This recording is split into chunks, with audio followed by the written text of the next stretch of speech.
we should now be live for a special May the 4th episode of the Comic Den at a little bit of a later time. We'll see how this works out. But important thing is, though, jobs. Yeah, I know, right? Getting in Anyway, the way. yeah. But you know what? It doesn't stop us from talking about stuff we really like. And, you know, we're now here to talk about some Star Wars. It's May the 4th. So let's get run on into it. May the 4th be with you. Exactly. Welcome to the Dingus Den.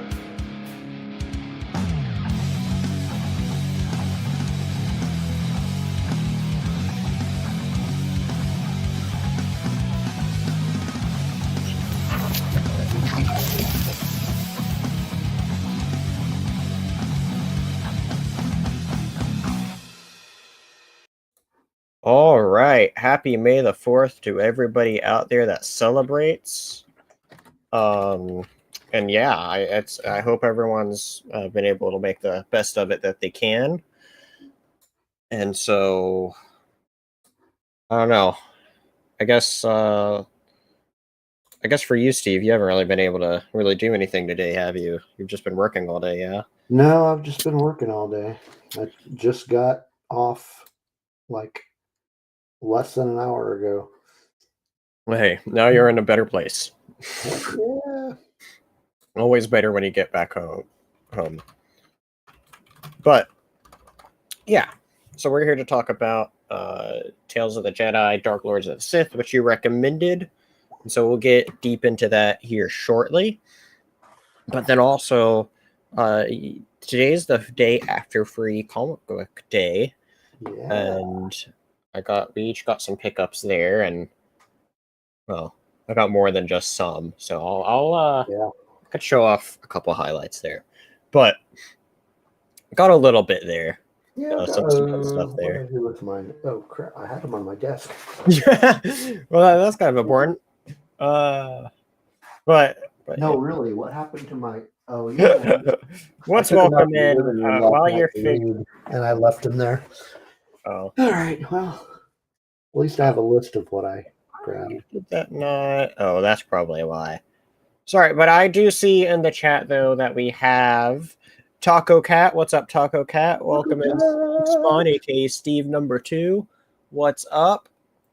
As well as Nicole, where we will be live over on the Red 5 network tomorrow for On the Fives, where we're going to be celebrating Free Comic Book Day over there, as well as talking about as this Revenge of the Fifth. We'll be talking about some Sith related stuff as well, so be sure to tune in on it for that tomorrow. But yeah, lots of good stuff. Do we want to begin? Do we want to begin with the Free Comic Book Day stuff that we got? We didn't talk about where we want to do this. Let's at least begin with this really quick. Yeah, we didn't really. Things were kind of very last minute put together today, and so. But why not? We can start with that since that's the different thing here. Yeah. Because I picked up a giant stack. Now you're probably wondering, what do you mean, Spencer, by a giant stack? Okay, this is what I mean by a giant stack of stuff right here that I got yesterday. Okay, except the last thing. Most of that was paid for, though, right? Yes. Okay. So the reason why I ended up with such a giant stack like this is because there's big sales that happen. So these single issues, so everything but the trades at the bottom were on sale for $1 each, including these bigger ones such as this nice big distillery book. Yeah. And so that was very nice to have. Welcome in, Rolando. And what's up, Chris? A disorganized dingus, exactly. And so, but yeah, I picked up a butt ton of stuff. I'm not gonna, necessarily go through all of this, as we'll be here for a long time showing everything that I got.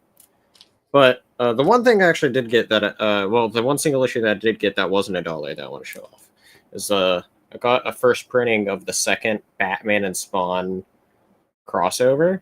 Okay. which I was missing this, and when I saw it on their like special like back wall of issues that they keep behind the counter, the more valuable ones, I was like, Yeah. how much is that? Oh, that's not a bad price for it. I'll have it.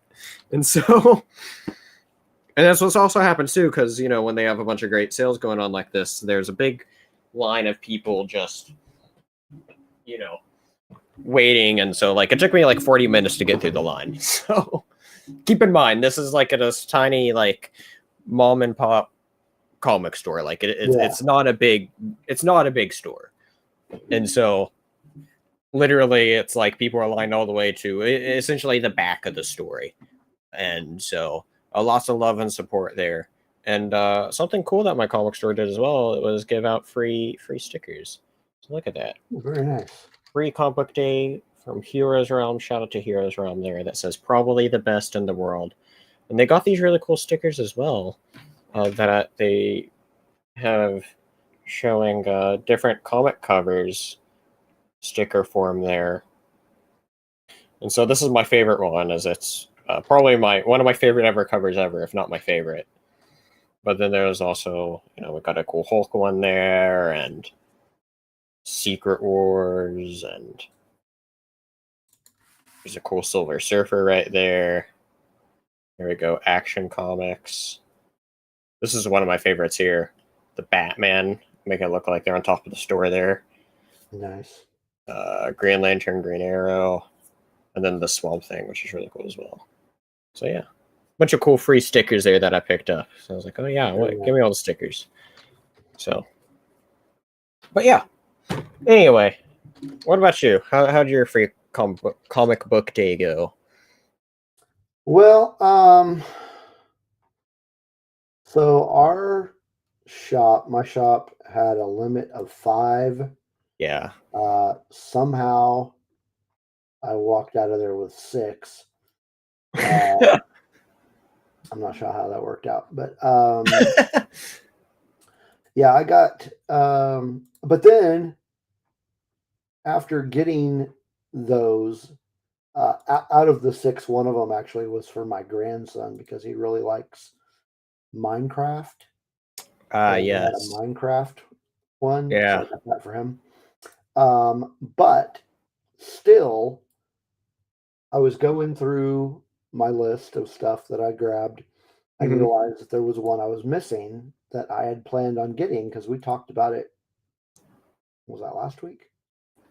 Yes, we did talk about it last week. Yes. There was one. Yeah, there was one I said I was going to grab and didn't, and so I was like, "Well, guess I got to go to another comic book shop," which I did, but they were all out.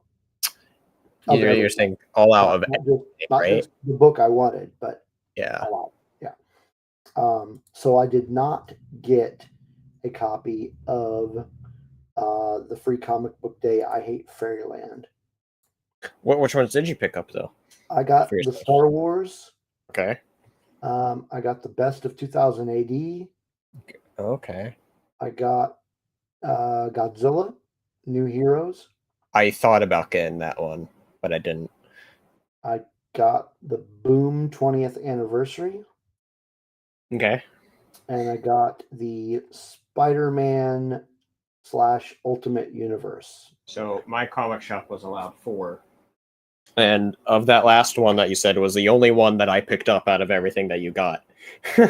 So did you read all of these already? I haven't read any of these yet. Okay. I was very busy. I've read all of mine. So that Spider-Man is the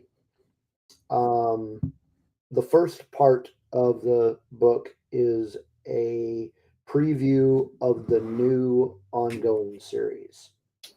Right. Well, does it say what issue it's with or something? Because I think aren't these typically like new? I think Amazing Spider-Man is starting over with a new number 1. Right. I got that number 1 that came out because issue 3 comes out actually this week. But yeah, I think that's just its own little story that they have there. But yeah. Yeah. I liked it. It was the Spider-Man that we all remember, like the wisecracking. Right. Yeah, I enjoyed it. I really like the artist that's on it right now and everything. Yeah. So That's cool. But So yeah, I'll probably start picking that up.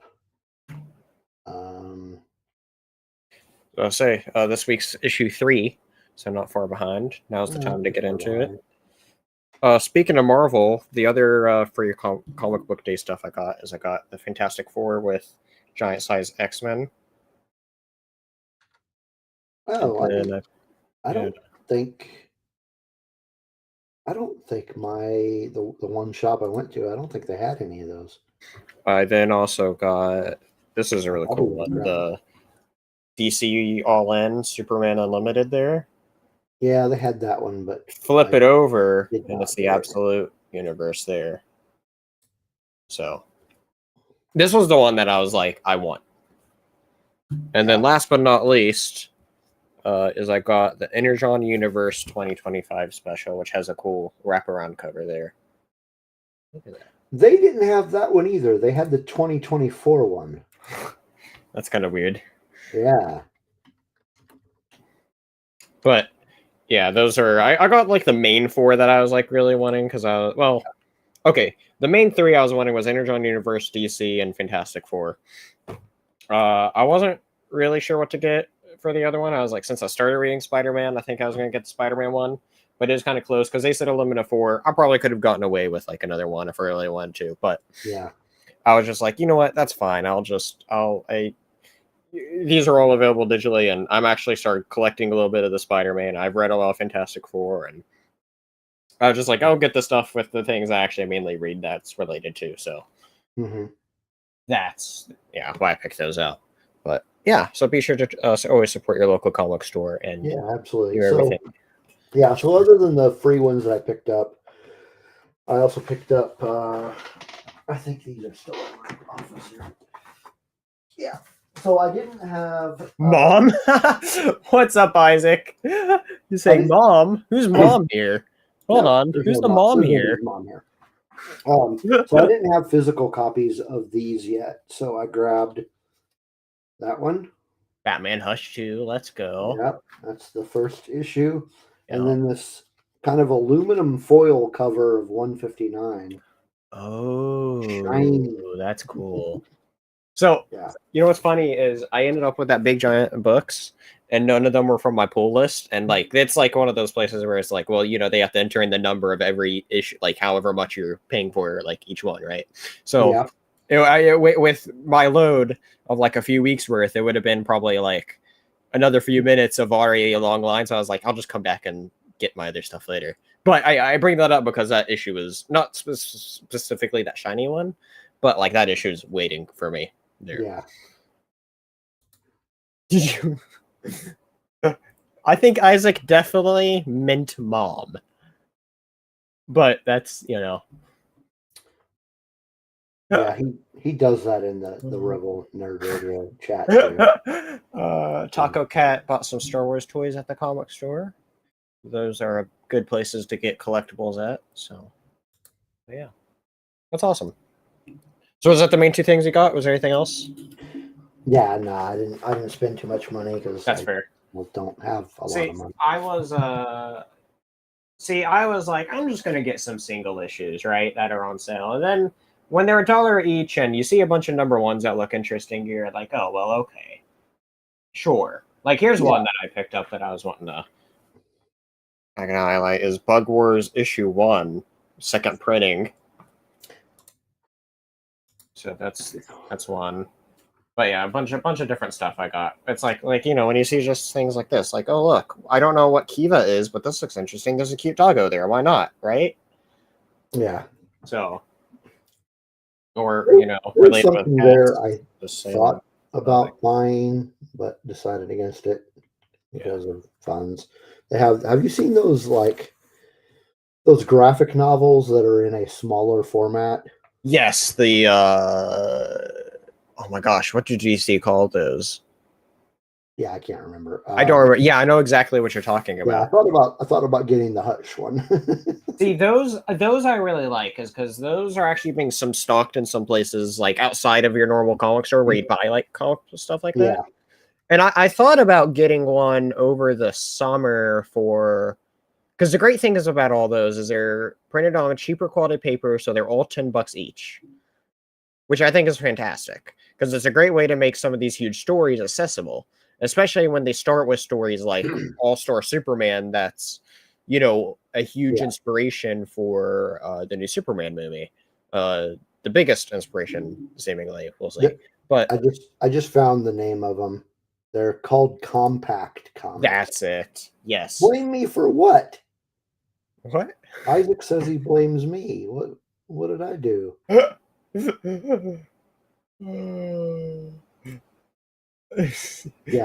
I thought I was What's like, up, bro?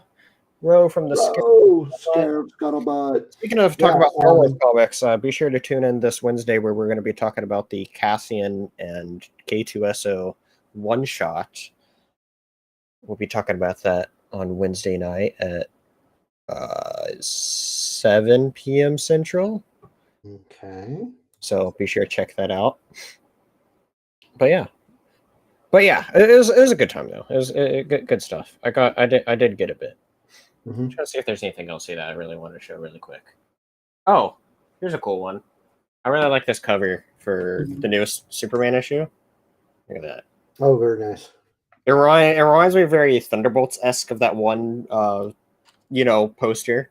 But I just really like all the different versions of Superman and all that there. I mean, it's a great story as well. So I was like, okay, I'll take that. So, but then I also picked up a few trades as well. And so I'll show those off really quick and then we'll carry on. Which is got volume 2 of Ultimate Spider-Man. Very cool. Because they had them buy 2, get 1 free. And I was like, I don't know if I should actually spend the money. And then I'm like, oh, well, I'm here and it's buy 2, get 1 free. It's dangerous. My comic store is a very dangerous place for me. I got Duke. And then continuing off of Duke, I got Scarlet. So, and I also picked up the first 3 issues of Destro, so I need to track down issues 4 and 5 of that, and then I'll be all caught up for G.I. Joe. So, there we go. Lots of good stuff. Good times. Yeah, good times indeed. All right. But yeah, hope everybody that participated in their free comic book day had a good one there. And so, I always buy too much, but that's just kind of how it works, right? Like, you just, when they have really good sales, and I love to see the amount of support over at my comic store for that day. It feels like you're in a can of sardines because of how packed together it is and trying to get in through a little store like that. But the comic store knows what they're doing. It's how I was introduced to them was actually during their I think it was a Halloween sale that they did in place of their special small business Saturday sales that year, if I recall correctly. There's some sort of special sales that they did that day because I remember it being crowded and it was my first ever time there, and that's when I signed up to go there on a regular basis. So very cool. Yeah, so Nicole saying she enjoyed. Would have got some more stuff, but yeah, no sales. But all right. Well, let's get on to the regular show bits here. Let's first get into anything that we read recently. I'll be honest, I just caught up on reading. I was doing a bunch of Thunderbolts research, so pretty much all the main stuff I read was actually in last stream, where I did a bonus stream on Wednesday, talking about the main comics that influenced Thunderbolts and John joined, and it was kind of interesting because Thunderbolts took just a bunch. It cherry picked a lot from these different stories that goes into the movie, and so, but yeah, there's a video out they can go find about the comics of Thunderbolts or whatever I called it, and so be sure to go check that out where I talk about, like I said, all the different comics that plays a role into what Thunderbolts is. And then other than that, I read the first Tales of the Jedi series because I never read that. And then I read this one that we're going to talk about here in a moment. When you say the first one, are you referring to Golden Age of the Sith? No, the one that was just called Tales of the Jedi. Okay. I Because think there's one that canonically predates the one we're going to talk about. this one is set before, and it references it a couple times in what we're about to talk about as well. Okay. Because I remember looking on Marvel Unlimited because they have all the old Star Wars stuff. So anybody who doesn't know, anybody that wants a good way to read this stuff, you can check out Marvel Unlimited, and it has all these different series and stuff here. I'm trying to look on mine really quick to see exactly all of what's on there. But Tales of the Jedi, there's a bunch of different Star Wars stuff, including all the older Dark Horse stuff. Golden Age of the Sith is the next one. Wait, or Well, Sith War. No, Sith War, then Golden Age of the Sith. At least as far as publication dates go. Okay, maybe publication date, but like in the timeline, it goes Golden Age of the Sith, Dark Lords of the Sith War. Oh wait, I think I missed one. Because there's 2 issues of the Freedon Nad uprising, so I'll have to go back and read that. Yeah, that one takes place between Golden Age and Dark Lords of the Sith. Okay. So your Golden Age is... Yeah, okay. Cool. Yeah, I'll go back. I was just reading the one that came out. Well, I guess I missed one of there. That was 2 issues there. But I read the main one that was published before the one we're about to talk about. Before the All right. Hold that thought. Yeah, you're all good. So what's up? Let's see. Your Taco Cat was saying his store was having stuff 25% off. That's cool. Nicole saying, yeah, absolutely. That is the way. Gotta love some good discounts around however they celebrate it. Matthew is saying, hello, got distracted. Got the Brave New World Steelbook yesterday. I didn't even know that came out. And then getting stuff through Prime Gaming, which is awesome. What's up, comic book? How's it going? Good to see you here. But yeah, excellent. Well, what I was going to say is before like the whole digital thing happened, that book, The Freedon Nad Uprising, was nearly impossible to find. See, that's a good thing about some of this digital stuff. Find a physical copy of that. It was actually so. If I recall correctly, I think a little preview for what me and Nicole are going to be doing tomorrow is we're going to be talking about favorite comics that involve Sith, because we're celebrating right after Free Comic Book Day. It's Revenge of the Fifth, so we're like, let's talk about some favorite stories and stuff that involve Sith and the comics. And one of my personal favorites is one that I knew was very hard to get. I don't know if it still is, because I think they may have reprinted it. But yeah, Star Wars seems to have a thing where just some of those stories are really hard to get. Yeah, a bit after the fact, like the Thrawn series until they reprinted it. I know Thrawn Alliance is out now. I'm hoping that they put out Treason sooner than later, so we can have the full trilogy in comic form. But hope so. Well, yeah, heck yeah, exactly. We're gonna be talking about it. Oh, you pre-ordered it. It comes out on the 15th. Okay, let's go. All right. Well, let's talk about what we're looking forward to. I know this is a small week for me as far as what I'm picking up. But not like I need anymore. In addition to all my regular stuff from the past 2 or 3 weeks, there's also all the stuff with coming out this week. And so there's some stuff. Not too much, I think, but I only have a couple things here. And my couple things are also both on your list. But let's begin here. One of those 2 things that is on my list, as well as yours, is Absolute Superman issue 7, which I love this cover. Getting into some Brainiac stuff, and I find Brainiac to be really interesting in this, or even just the Superman. I really enjoyed that first arc, and so I'm excited to see where it goes. I really like them delving deep into like an alternate Krypton uprising / what happened with it. And so I thought it was really cool. And now we'd seen all the stuff with Brainiac, who you can tell from this cover, he's obviously a very different kind of Brainiac, as well as just also having someone that's like at this sort of government facility that we don't really know why yet, and we see though that it still very much keeps the essence of Brainiac with collecting the worlds as we see on the cover there, which is cool. And so I'm curious, and what I liked about this cover is, or really like about this cover is, you notice there's like the speech bubbles and stuff there, which kind of makes it feel a little older, because like a bunch of not many big comic covers really do that anymore, of having the speech bubbles on there. So right.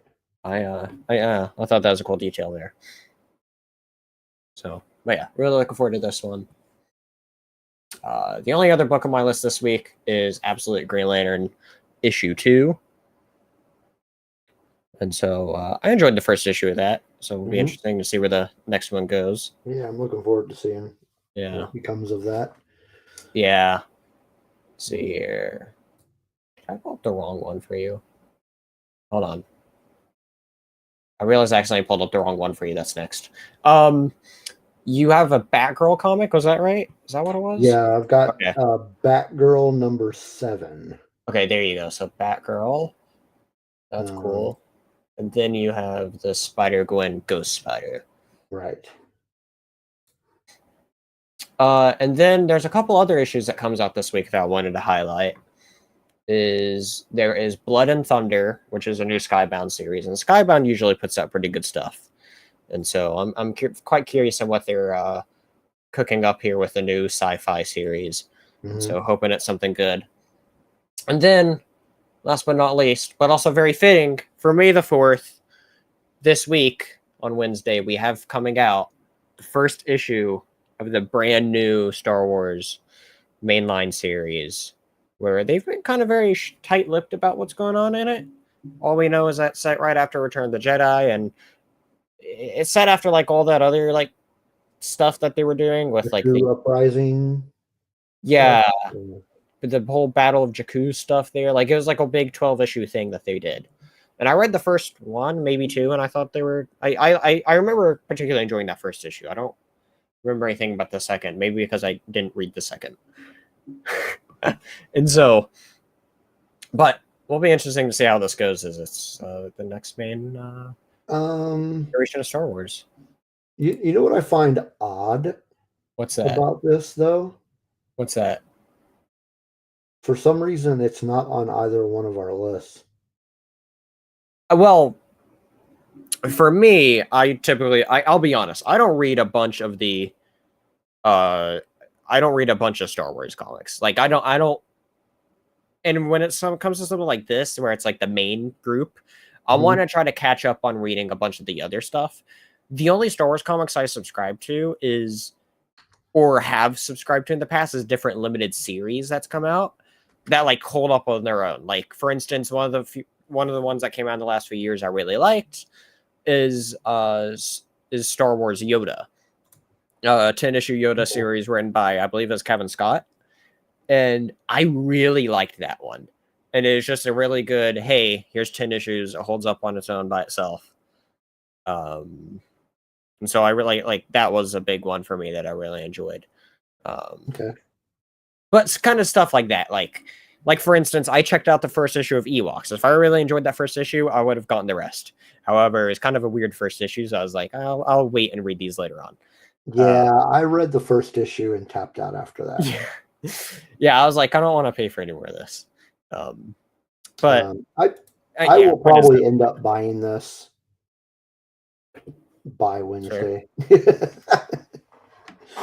See here, Nicole asks, "Do you know how many issues in this series?"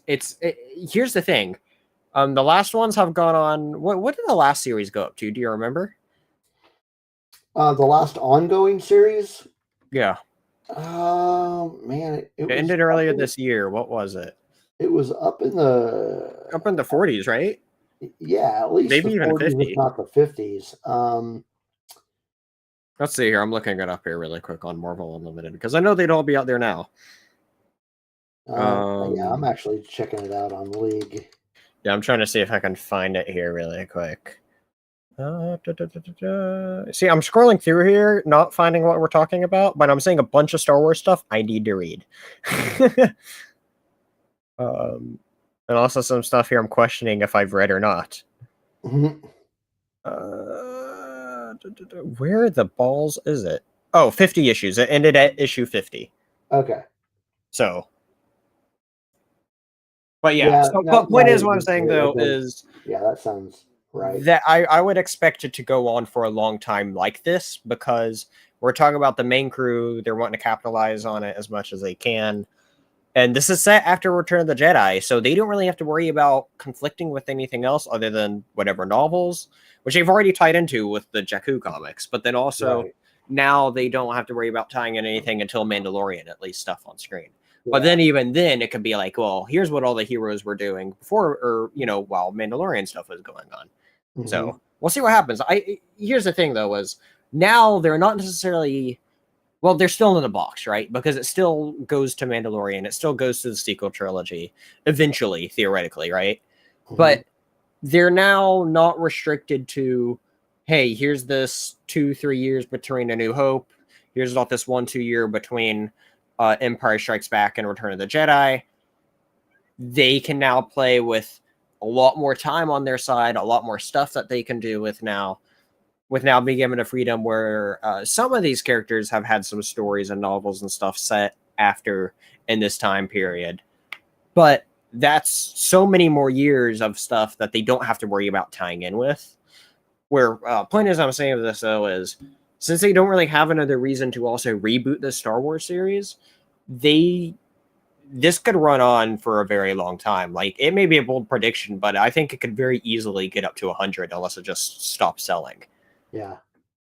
So, but yeah, point is though, it's ongoing. It could go on for a very long time unless people just aren't buying it. Yeah. And they're also celebrating here too 10 years of Marvel having the Star Wars IP, Right. which is kind of crazy to think about as well. So, but yeah, Nicole's saying she simply wants that book just because loving the cover.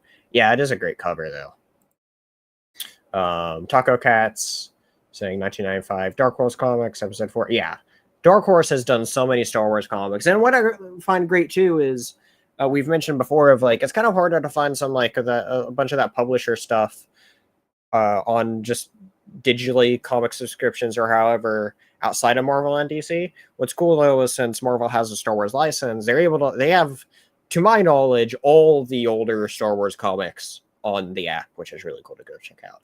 Which is how I was able to read Tales of the Jedi. I don't think there would have been any other way for me to really have read it. Yeah. Some of the variant covers for that #1 are pretty cool too. Oh, really? Hold on, let me see if I can bring this up here really quick, because I definitely did not look at that.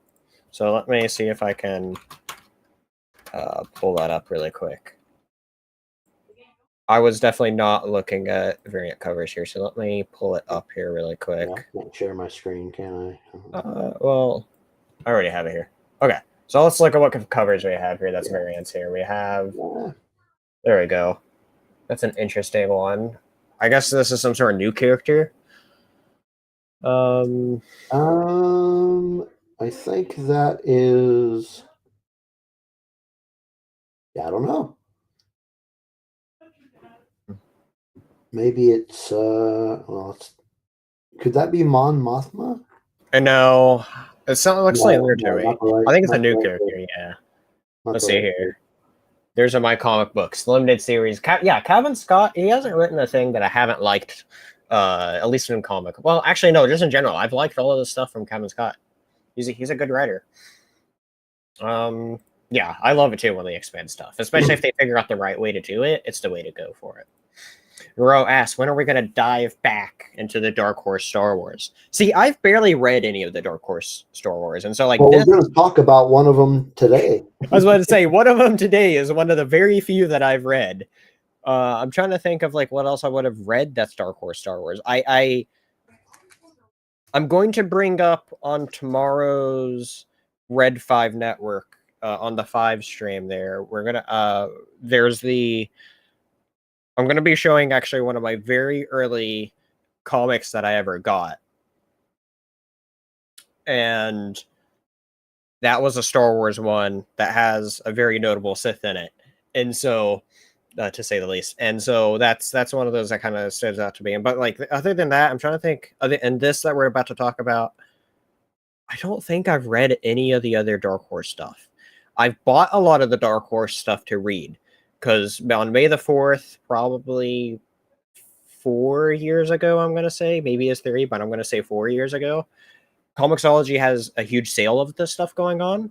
They probably have it going on right now, to be honest, of where you could just get their volumes of stuff for like $1 each, maybe $2. And I went crazy buying a lot of that, and I haven't read a single one of those.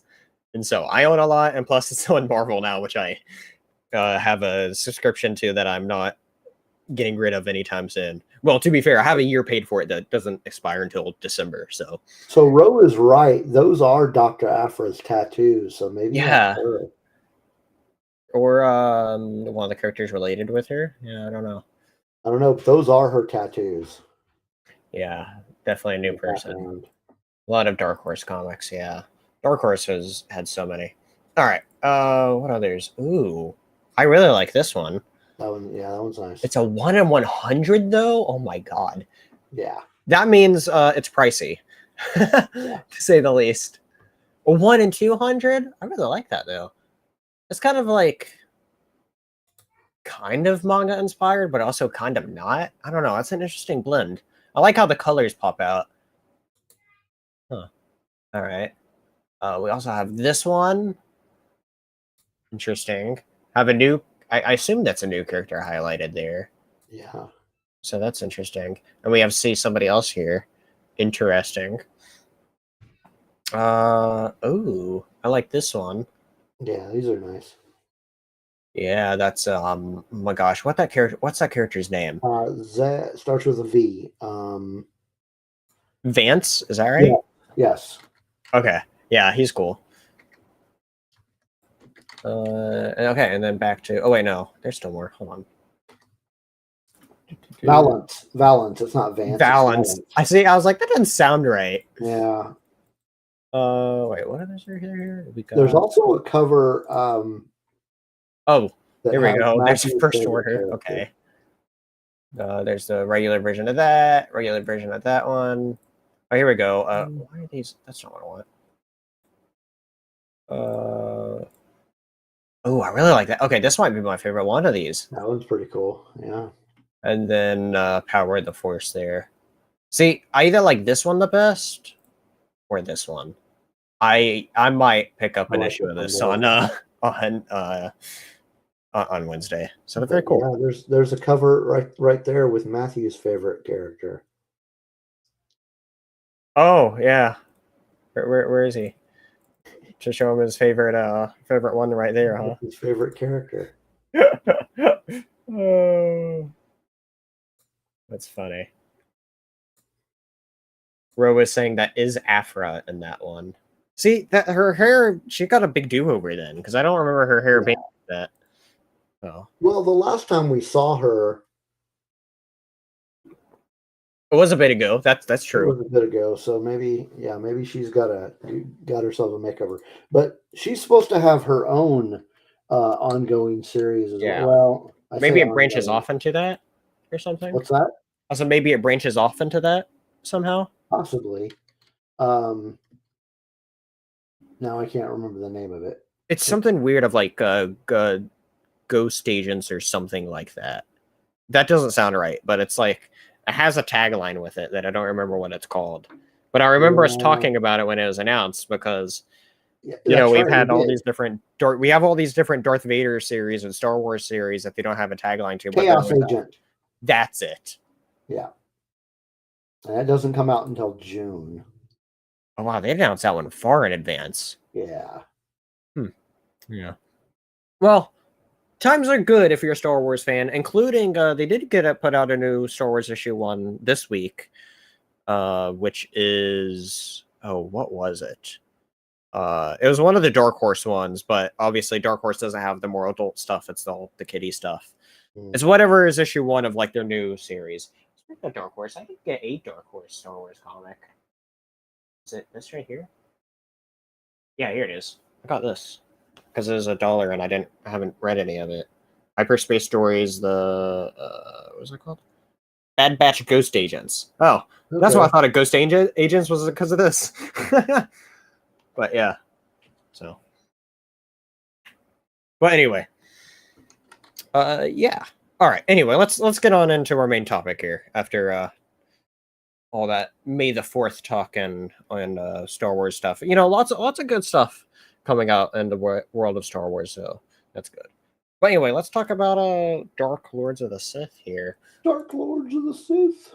Where this was my first time reading it. I literally finished reading it just shortly before going live. And so a lot of things are very fresh for me. I will say for me personally, it was very interesting. It took a little bit of adjustment for me to fully get into reading these. It's one of those things where I have a harder time adjusting to being able to read some of the older writing styles. And this is one of those where the stories weren't bad. I think both the first one and this one, they're both pretty good. I'd say I like this one a little more than the first one, and we'll get into that. But the writing style of this one it's one of those comics that kind of made it harder for me to binge, even though it was like still a pretty solid comic in my opinion. Interesting. Okay. And so I don't know, but there's a lot of good stuff in this though. There's a lot of interesting ideas, and it kind of made me curious about where if certain things originated from these series that spread it out, because this came out in the 90s when shortly after Heir to the Empire would have came out, and obviously that's what ended the whole what do they call it, the dark times of just not having anything. And part of where so many people's love of Star Wars comes from is when you start really getting into expanding stuff like this, especially the series in general, which serves as like this, when I say series, just in general, this Tales of the Jedi stuff, if I understand the timeline correctly, it serves as like a setup kind of to Old Republic era, right? Kind of like the next, like that's the next main era. And so it was really interesting though, seeing a bunch of just how different the Jedi are, how different, or the situations we see the Sith in. Yeah. It's an interesting world to visit then, and not one that I've ever seen before, which I think a little bit for me may have been a little off-putting, just because it's like, well, this is just different. And so, but part of that too is like, that's part of the charm of it, right? Is you're exploring a whole new era here. Yeah, this is actually, excuse me, one of my favorite Star Wars comics. Awesome. And to be fair, I think a lot of it might have to do with nostalgia. I could see that, because that's the thing is in the 90s. Yeah, I was about to say that's the thing though, is I feel like this would hit different for people that read it back then versus if you were to go read it now. Yeah, I think for me, I think I still have my original copy. Maybe.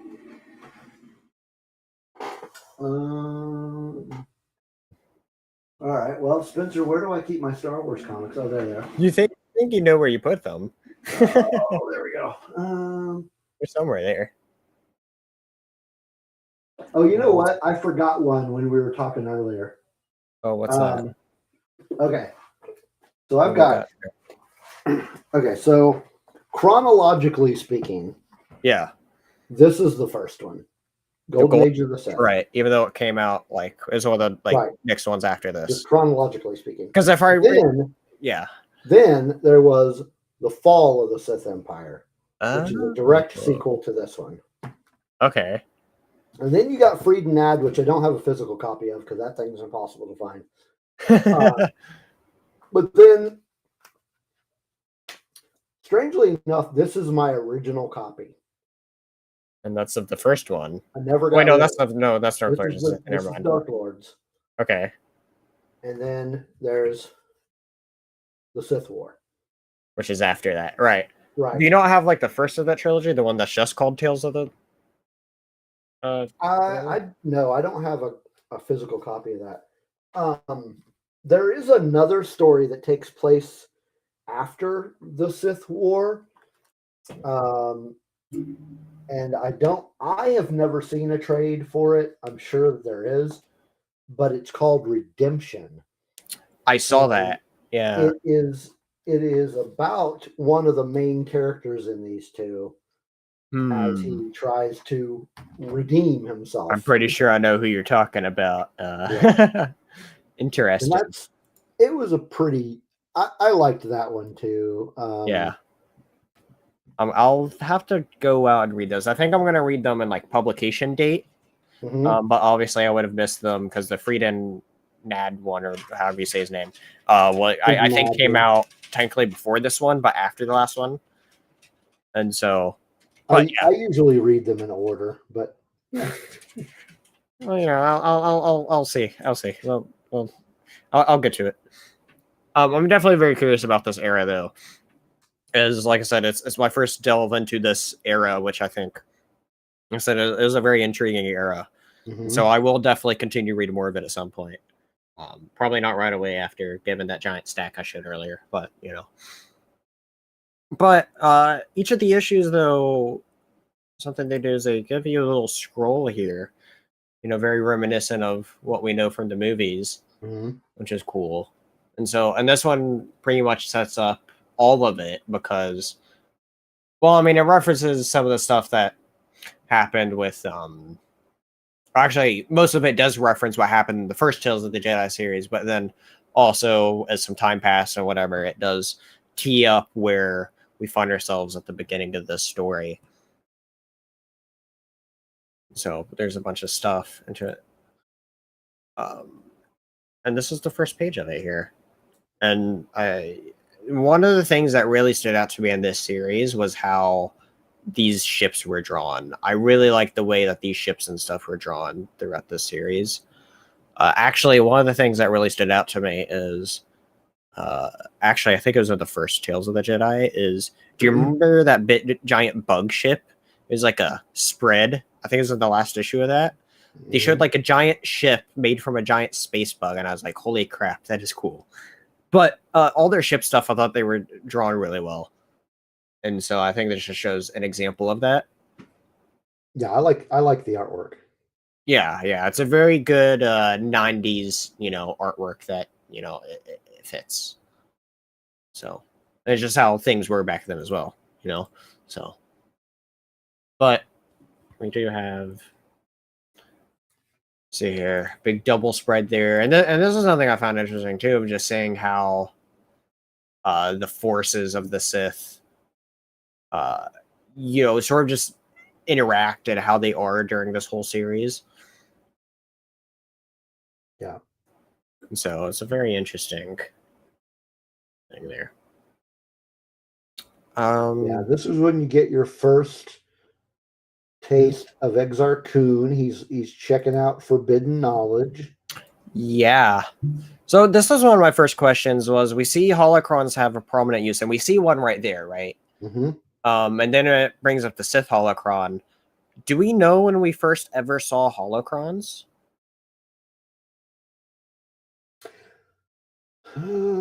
This is the first time I remember seeing a holocron. See, that's what I was thinking. I was like, part of me thought of like, is this the first appearance of Jedi and Sith holocrons? Because I was like, I don't know what they would have been in beforehand. Let's just do a search for it. Let's see here. Yeah, I'm actually looking that up now. Um, Okay, they actually first appeared in Dark Empire. Okay, that makes sense. Which, yeah, it does make a lot of sense, which I believe is actually written by the same writer. Let me double check here. Kevin Anderson? Well, actually, Tom Veitch. But I see Kevin J. Anderson also worked on this, but I was thinking of Tom Veitch. Okay. So, yeah. The more you know. Very interesting. But yeah, but obviously this is his opportunity to explore them more. And we do see that. And the way holocrons are like kind of used here is like kind of like different as well. But then also the way, in particular, the Sith holocron is used later on very much reminded me of kind of like how we viewed a little bit of like the Sith holocron now. I was like, well, I bet that's kind of like where we kind of got some of that stuff that we now know in canon, like from this originally, which I thought was interesting. I think it's always interesting when you go back to this previous material and knowing it came first, but then also kind of seeing things that is just taken for granted in canon now, if you're really familiar with the canon stuff. Like, for example, like how the Sith holocron was like kind of influencing like Ezra for a little bit there. Like we kind of see that for a little bit in here, but like that was the first time we really got to see it. I think was that in canon, as far as I recall. And so, but yeah, there's a lot of interesting stuff. I thought the Jedi Masters of this were very interesting. Like, for instance, this is one of them right there. Obviously, this is the one that is our Kun's master. Yeah. Right before he breaks off to join the dark side. But like we have some very interesting Jedi Masters. I don't remember if we actually saw the Jedi Master in this story or not. I think we did for a tiny bit, not much. But the Jedi Master that's the of what's her name? Nomi Sunrider, if I remember that name right. Nomi Sunrider. Yeah. Remember Arca. hers? His name is Arca. Yeah, and he's like a beast. Like he's like a little beast thing. Oh no, that's not Arca. I know which one you're talking about now. Yeah, the one in because I don't remember if it's like it may have been there for like a panel or two, but I don't think so. But that one was really intriguing because it's like you don't necessarily see something that you consider as like a Star Wars beast as a thing, but then at the same time though, I felt like that was kind of an interesting influence onto like maybe the first time we were seeing a big Force influence being like that would influence the stuff like going back to Rebels again. The what's that big like Force being dude there? What is that? That's it. Yeah. And I was like, well, maybe that was the first kind of time that they kind of did something like that we bring in. What's up, Smirking Bear? How are you doing? We're here talking about Tales of the Jedi, Dark Lords of the Sith. Getting on into it. We're very early on here into it. But yeah, there's a bunch of interesting ideas, though, I think. I'm not going to go through exactly all of this every bit by bit, or else we'd be here forever. Because I think this story has a bunch of stuff. But overall, though, just overall speaking, though, there's a bunch of very interesting ideas. Obviously, the biggest thing with this is just seeing how different the Sith are in this era. And seeing how it begins a new era of Sith, specifically during this era, too, of where something that kind of like I was having trouble when first. So I jumped into this not really realizing exactly where in the timeline it took place. I knew it said a year, but I didn't know how far that year was from relating it to the Old Republic. So point is though, is like all I knew is this just was set a long time ago, or even further than a long time ago, than a long time ago as we know. And so I just sent you a picture of you did. Master Thon. Oh, that one. Yes. Oh yeah. Hold on, I'll pull that up here. Where is that it? Yeah, there we go. Yeah, that's exactly who I'm thinking of here. Yep. So your Smirking Bear is cutting grass and getting dirty. There you go. Sometimes you gotta do what you gotta do. They actually did an audio drama of this story. Oh, really? Yeah. That's interesting. And if it's something you're interested in listening to, folks, you can find it on YouTube. Huh. See, I love it when Star Wars does audio dramas because they do, especially now, because they do a bunch of cool like audio effects and stuff with it now. Yeah. Problem is for me, I can't do audio. No. It's especially if it's a new story. I mean, going to something like this, I might be able to appreciate because it's a story I've just read, and maybe I could, since I already know the story, I can retain it a little easier. But if it's a new story, like I've tried it with one of the Legends novels just to give it a shot, and I went through a chapter or two. All the words, I swear, came in one ear and went out the other. Nothing stayed. Just not my cup of tea. Oh, so that does remind me of something that I mentioned in Discord. But for those of you that are not on Discord and might be interested, the book, The Mask of Fear, which is the first part of Reign of the Empire, you can get the ebook today only for $2.99. Yeah, that's a really good deal. And speaking of that book as well, that is this month's Red 5 Reading Book Club book, That's where right. the first meeting is in, an hour and a half from now? Maybe, Oh, if I remember. And so, anyway, they're doing their meeting there. And so be sure to join them. I'm not going to be there this week, but I plan on... one is going over the first 24 chapters, and I haven't made it that far yet. I plan on... I'm going to be honest. This last week and what's happening up to this week is very busy for me. So I haven't even cracked open the book yet, but I plan on trying to binge a lot of it and be caught up for the second session. I haven't done a lot of reading this week either. I honestly am just trying to get used to this new shift. I think that's very fair, considering what yours is. Yeah, it's like it's a weird shift. I work 10-hour days. Slight correction. It's at 9 p.m., which is 10 p.m. for me, so that's actually 2 hours from now. Yeah. So there we go. Be sure to join in. Yeah. Sure, it's going to be fun, but I'm not quite to 24 chapters. Yeah. Honestly, I don't even remember how far. Let's see. I pull up my Goodreads. I can tell you how far into it I am. I am 25% of the way through. Well, maybe I am. No, I don't think I'm up to 24 chapters. You're not far from it, though. Yeah. But anyway, yeah. It's good. It's a good book. Anyway, I've heard good things. Yeah, Dark Lords of the Sith. But generally speaking, though, it did bring in a bunch of interesting ideas, though, with the Sith. Specifically, we see... we see how somebody can fall... Well, we see kind of two different cases of people falling into seeking power from the Sith, or dealing with the Sith. And I think that's an interesting idea that it brings about, of the different ways that one can succumb to the fall of the Sith, such as right away one person is just like, hey, I want more of this power.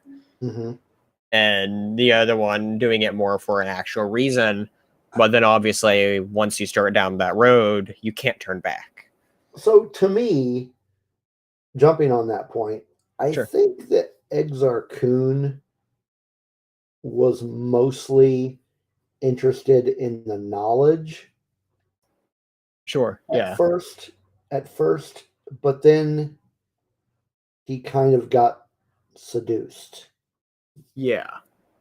And he got to a point where, well, there's no turning back now. So yeah, and it's really interesting though too of how we see that Frieden Nad character as a Force Ghost. I'll show that up in a moment, but I'm just kind of like scrolling through these issues to see if there's any points I want to specifically bring up. And this is one of the things that I found very interesting, is this moment right here, where we can see here these people have their swords, and you kind of see them in the background, John, normally there, but then this person who's like the lead of like some sort of like Sith cult.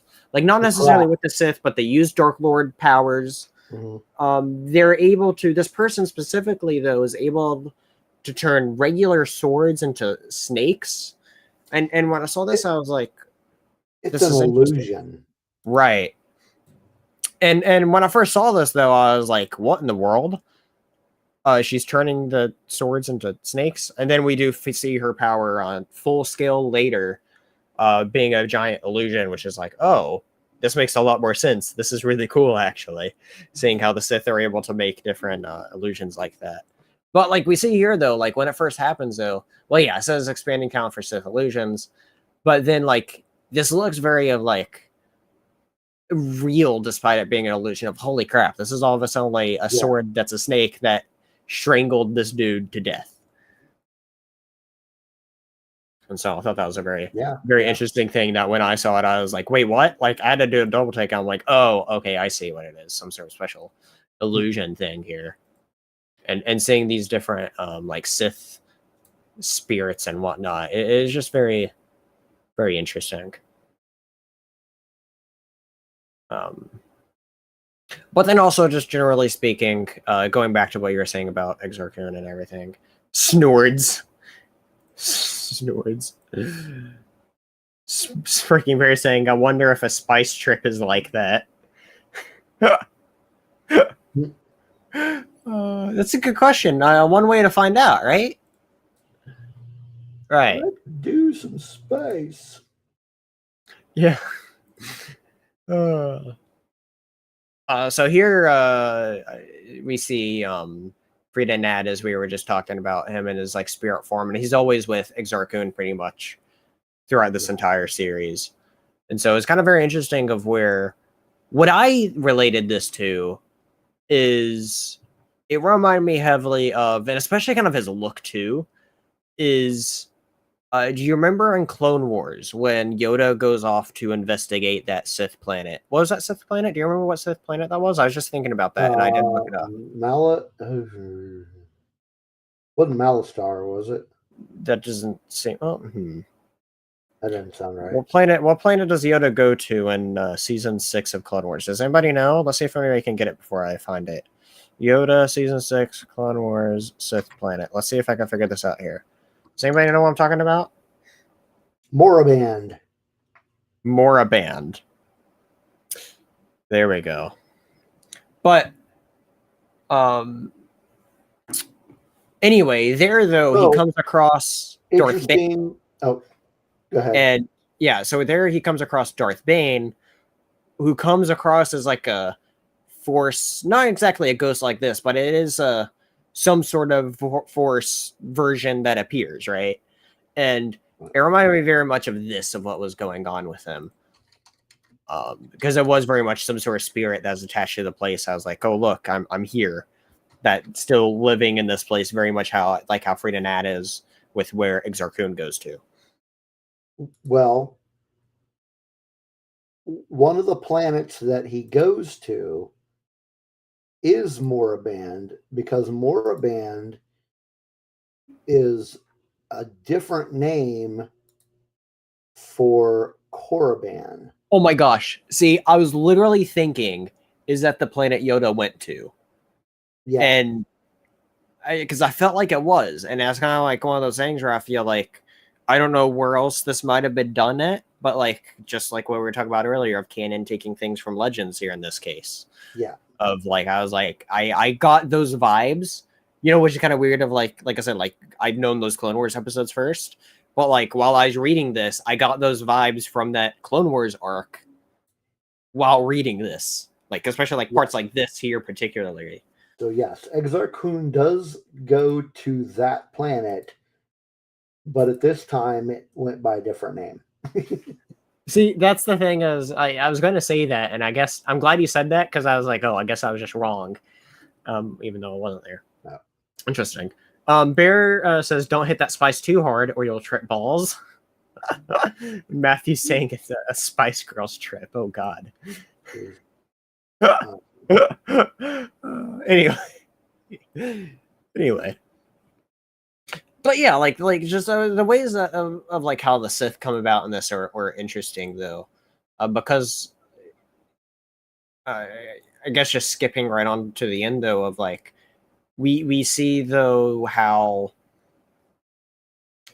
we see a formation of Sith apprentice and master by the end of it, which is ultimately the whole point of the story. Yeah.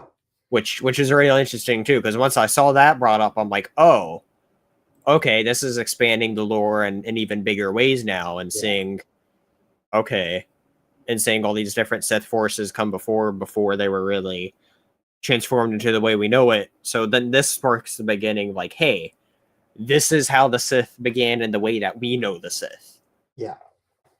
And I can, it makes a really interesting story indeed. And so you got this other main. So there's Exar Kun. That's pretty awesome. Yeah. Yeah. He's trying to pose as a Jedi archaeologist, but so you got Exar Kun, who is basically looking for knowledge, and winds up falling to the dark side. Right. Then you have this other character in the story, Ulic Qel-Drama. Right. Who and this ties into the Krath cult. Right. They're causing problems, and so the Jedi's trying to figure out that, the Jedi Council's trying to figure out what to do with these people. Like, how do we take them out? So Ulic has this bright idea. Got an idea. I'm going to join them, and destroy them from the inside. Right. Bad idea. Doesn't work out in his favor. No, it does not. not at all. Ultimately, Ulit Qel-Drama, through his own, I'm just going to say it, stupidity, hubris, thinking that he Well, could. that's the thing, though, is everybody was telling him, don't do this. Yes. And he was like, hey, I need to do this. And it's he like, thought he was no, strong you enough. don't. He thought he was strong enough to handle it. Well, it's He was important to not. know of what drove him here. Before we do that, though, I love the shot of all the different ships here. This is Yeah. probably one of my favorite single pages of this entire series of, like, holy crap. Good stuff. But we do get into near the end of this issue, which let me see if I can find it here really quick. It's the what page is it? Right here. We see him losing his master, and that's what ultimately puts him over the edge of, well, we need to do something about these people that and that's why he says, okay, I can do this. I can break them from the inside. Doesn't work out that way. Ultimately, he ends up becoming the apprentice. Right. See, that's what I was going to talk about earlier. It's like we see two different versions of how people become a Sith. Yeah. And that's ultimately and it hits even harder too when you look back on this scene in particular, because you're seeing this comparison of, you don't necessarily recognize at this point of the story that one's going to be the master here, one's going to be the Sith here, but you're seeing this comparison here, which is very interesting. And this page, I remember when reading it for the first time, really stood out to me, because it's talking about somebody who lost something, and then somebody here who gains life. Yeah. And so it's you got one guy who was, ultimately he was searching for the dark path, but he was searching because he wanted knowledge. Right. And then to get that knowledge, he was essentially forced to turn to the dark side. Right. And then by that time he went with it. He was like, yeah. Okay. Yeah. Right. He was like, well, since I'm here, got to. And then he ends up going to a planet. Have a good one, Nicole. Thank you for hanging out. I appreciate it. We will talk tomorrow. Once again, everybody, please be sure to tune in to Red 5 Network tomorrow for On the Fives, where we'll be talking about some good Star Warsy goodness. But yeah. He ends up going to a planet that we are all very familiar with. Yes. I think that happens in the next issue. But before we get there, really quick diversion. I found it interesting as well. We've saw like these dark side beasts here. Who do you remember what these are called? Because this is a place that he visits right before that planet. Are those okay? Those aren't the. What planet is he on right now? I don't remember what it was. Is he? It's the planet where he first finds that Sith tomb. Okay. Maybe it is Korriban. Is he still on Korriban? Yeah, this is still Korriban. Yep. Okay, so those are temple guards. Right. I don't remember the name of them. Right. But that was a big turning point for him, though, because it was like he was still wanting to use his light side powers, and then he was forced to not use them. He was like, well, you have to succumb to the dark side to be able to make it out of here alive. Yeah, he makes them. Basically, he injures them to the point where he has to. Man, I can't find the name of those damn things. This is funny. Bear says, "Oops, I turned to the dark side." Oops, all dark side berries. Yeah, right. See, here you're talking about, though, where they do go to the ruined temples of Yavin, Yavin 4. And that was interesting, because I was like, well, yeah, you got it. Yeah. So he goes to Yavin, which we all are very familiar with. And, like, those are the same buildings. Like, not the exact same buildings, but the same kind of buildings, right? Because it looked... Right, yeah. One of them looked very similar. Those are the buildings. So these guys here are called the Mass... I never know how to pronounce it, but I can spell it. It's the Masai Masasai. Masasai. Masasai. See, that almost sounds racist when you say it that way, but you know. Masasi, maybe. Yeah, I don't know. And they are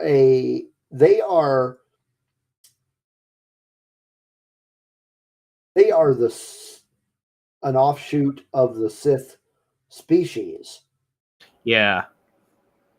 and they are they're native to Korriban, but they ended up on Yavin. I believe they were relocated there by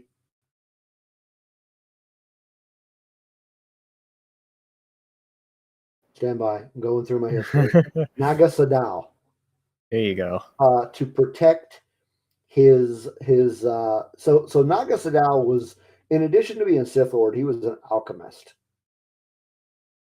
Oh And my. so the species were there to he sent them there because he was experimenting on them. Yeah. That's And, interesting. Yeah, and they turned into essentially temple guards at Yavin.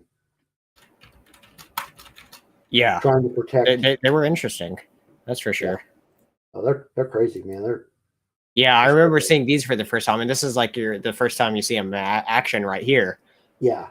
And them talk about it's like they use dark side of the force with skill to guide control primitive weapons, and we see them essentially fling tiny discs over at Exar Kun there, who just obliterates. They're a little crazy there. They're cool. Yeah, these guys will screw you. They'll mess you up. Yeah, right. So yeah, that's pretty interesting.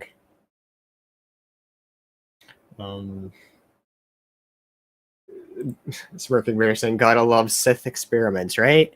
They never go wrong, you know. Never. No, can't go wrong. Can't go wrong with Sith experiments." See, here's one of the times I was thinking about when you really see the Sith holocron in play, which is interesting, and seeing these different visions being seen in it. So, just a specific moment I was referencing earlier.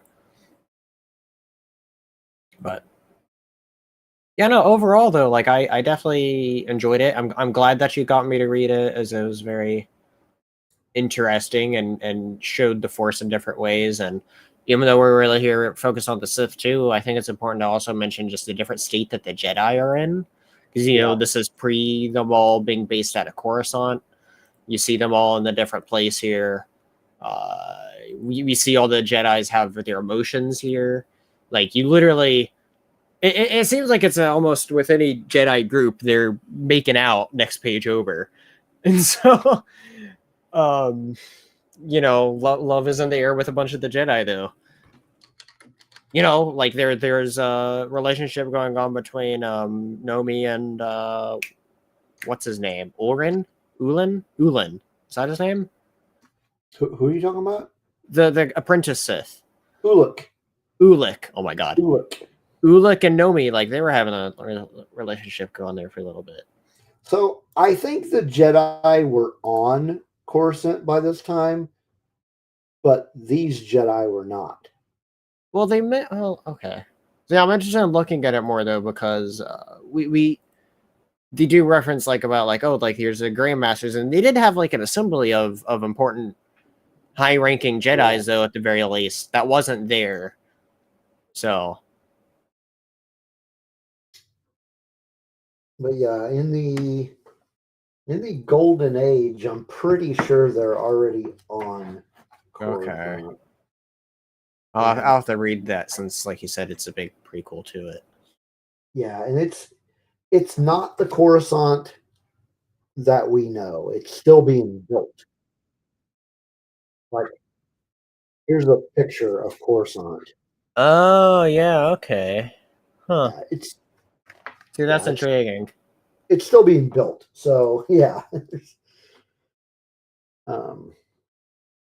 Anyway, but yeah, so ultimately, Oleg Kodrama becomes Exar Kun's apprentice.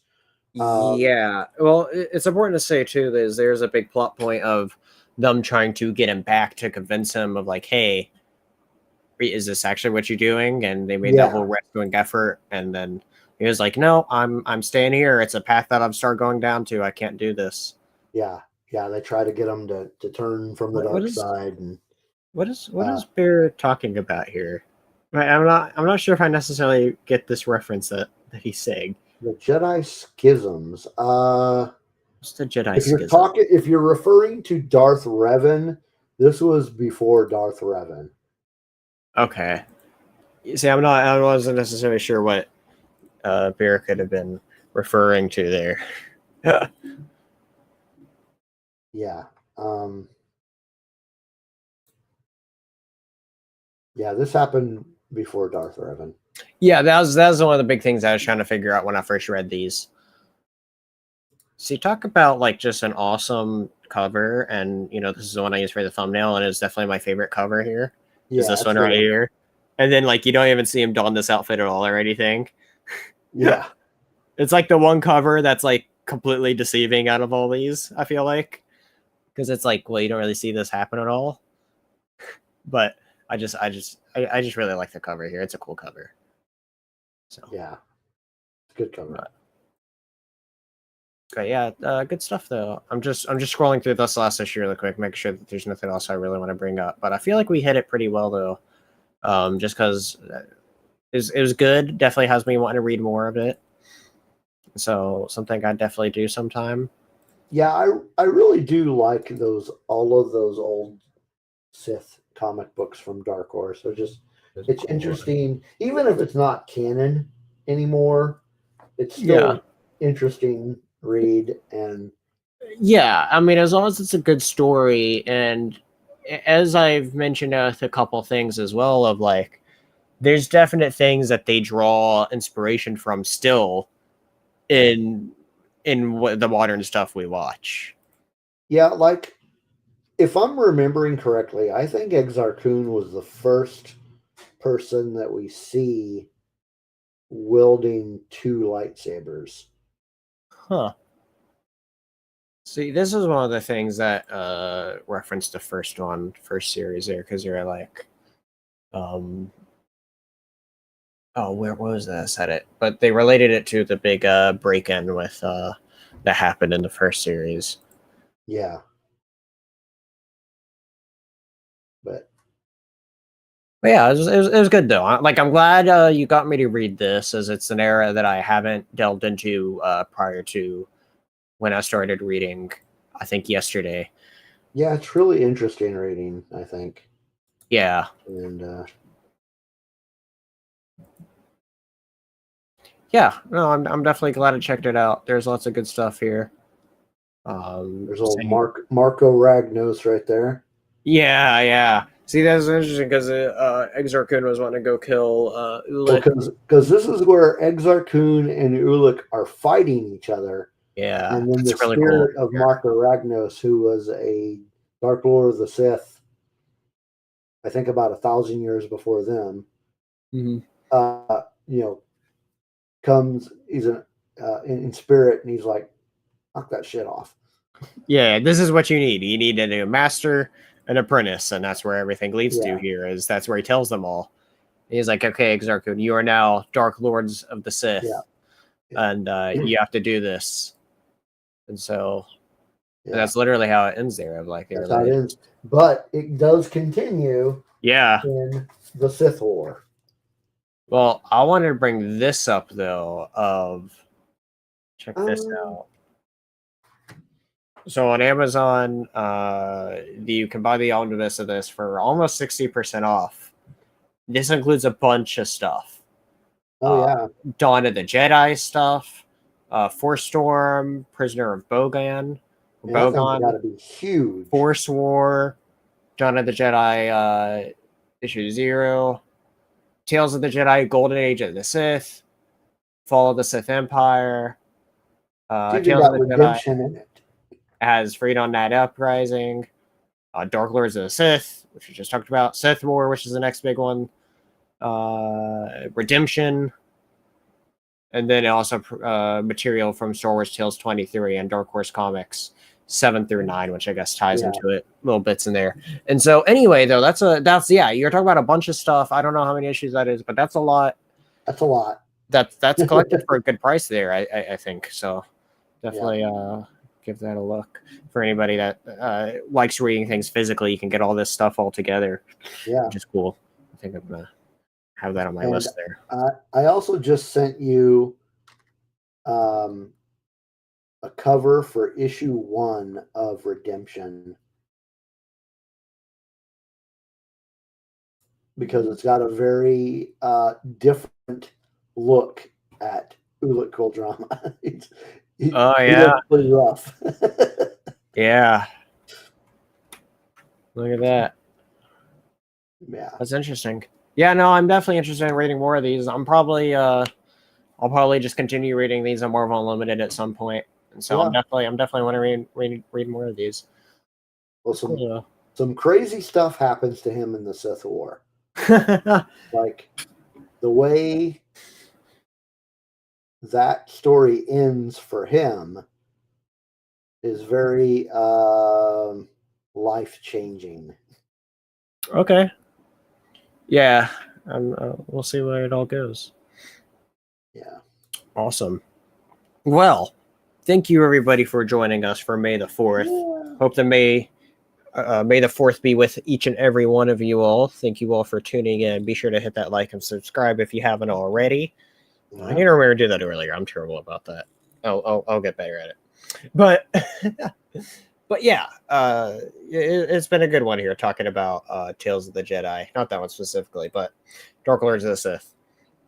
And so, very good episode. Hope everyone enjoyed their May the 4th. Hope everyone that celebrated had a good free comic book day.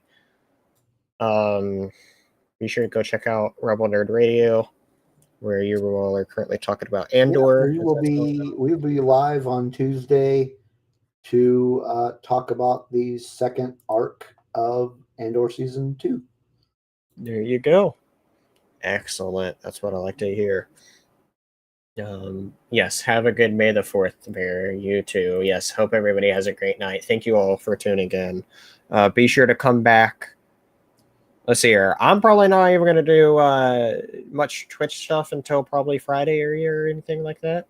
And so be sure to tune into. Actually, I think Red 5 Tavern comes back Friday. We've been on a little bit of a hiatus, but I think we're finally coming back Friday to maybe finish off the season. Oh yeah. So we'll see what happens there. So stay tuned for that Red 5 Tavern. What are we talking about next week? That was the we're talking about doing, I think, top 5 independent series. Oh, right. Yeah. And so I know I have a pool of series that I was going to bring up. I don't know which though, but yeah. Thank you all so much for tuning in. No, thank you, Matthew, for coming here. Thank you, everybody. But yeah. I was just about to get to that. Next time we'll be talking about our top 5 sort of favorite, just independent series and whatnot there. And so we'll be interesting because it's going to be very much like our, if you remember our premiere episode where we talked about just favorite series in general, but here we're going to be specifically celebrating different independent stories. So we thought about, instead of talking about one particular book, we're just going to discuss some of our favorite comics by independent publishers. Exactly. Give a little love to the indies. Yeah. And we will cover some of those more in depth as well at some point too, but we're just like, well, we have everything here up to this point. It's just been Marvel or DC.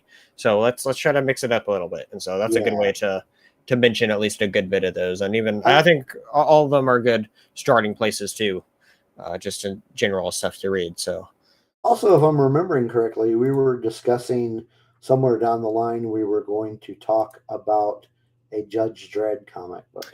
Yes, that is something we'll definitely get. I've got a couple of ideas in mind. All right. Yeah, I know. I looked into getting into Judge Dredd once, and there's one story in particular that I remember saying like this is the one you should read, or a really good jumping on place. But yeah, we'll figure that out. We are going to do Judge Dredd at some point as well. But yes, but until then, thank you all, everybody, so much for coming in, hanging out, and I will see you all next time here in the here on the Dingus Den. Jesus, sometimes words are hard. Anyway, ladies, everybody. Bye. Dingus Den, Comic Den, whatever. Woo! Bye, everybody. Have a good one.